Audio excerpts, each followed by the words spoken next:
देवाची देणगी. फार फार वर्षापूर्वीची गोष्ट आहे. एक छोटेसे खेडेगाव होते.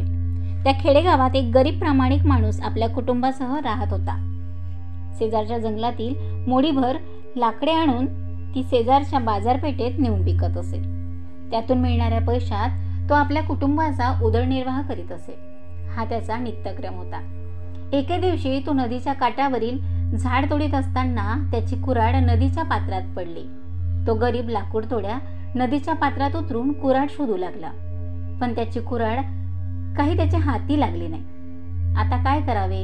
आपण आज घरी काहीही नेऊ शकत नाही. आपली बायको मुलं उपाशीच राहतील. तेवढ्यात अनपेक्षितपणे नदीच्या पात्रातून प्रत्यक्ष परमेश्वरच वर आले व त्या दुःखी लाकूड तोड्याला विचारू लागले.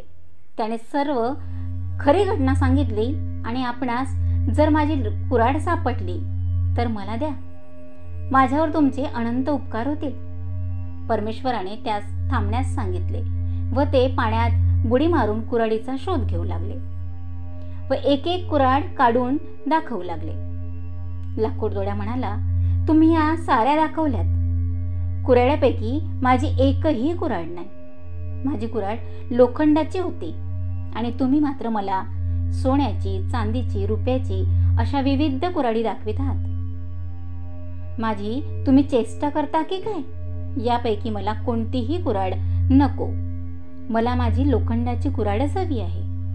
असे म्हणून तो दुःखी होऊन माघारी जाऊ लागला. तेवढ्यात परमेश्वराने त्यास थांबण्यास सांगितले व त्यास त्याची लोखंडी कुऱ्हाड परत केली. लाकूड तोड्याला खूप आनंद झाला. तो आपली कुऱ्हाड घेऊन परत लाकूड तोडण्यासाठी निघाला. परमेश्वर त्याच्या प्रामाणिकपणावर प्रसन्न झाले होते. परमेश्वराने त्यास थांबण्यास सांगितले व त्यास उरलेल्या सर्व कुऱ्हाडी देऊन आशीर्वाद दिला. दुसऱ्या दिवशी ही बातमी सर्व गावभर पसरली. जो तो लाकूड तोड्याच्या प्रामाणिकपणाचे कौतुक करू लागला. कोणी हेवा पण करू लागला. आपणही देवाकडे बक्षीस मिळवावे असे काही जण बोलू लागले आणि त्यापैकी एक जण कुऱ्हाड घेऊन लाकूड तोडण्यास जंगलाकडे निघाला. त्याच ठिकाणी तो लाकूड तोडू लागला आणि लाकूड तोडता तोडता त्याने मुद्दामच आपली कुऱ्हाड पाण्यात टाकली व खिन्न मनाने झाडाखाली बसला. परमेश्वराने त्याच्या मनातील भाव ओळखले व त्याची परीक्षा घेण्याचे ठरविले. परमेश्वराने त्यास चिंतेचे कारण विचारले तर तो म्हणाला, देवा, मी येथे लाकूड तोडीत असताना माझी कुऱ्हाड नदीच्या पात्रात पडली. आज मी जर घरी काही नेले नाही तर माझी बायको मुले उपाशी राहतील. मला माझी कुऱ्हाड द्या. देवाने लगेच पाण्यात उडी मारली व लोखंडी कुऱ्हाड बाहेर काढली आणि त्यास विचारले, ही आहे का तुझी कुऱ्हाड? तो नाही म्हणाला. देवाने दुसरी चांदीची कुऱ्हाड काढली तरीही तो नाही म्हणाला. पुन्हा देवाने सोन्याची कुऱ्हाड दाखवली तर लगेच हीच माझी कुऱ्हाड म्हणून तो आनंदाने टाळ्या वाजवू लागला व देवाकडे ती कुऱ्हाड देण्यासाठी अर्जावे करू लागला. देवाला त्याची लवाडी कळली आणि तो सर्व कुऱ्हाडीसह अदृश्य झाला.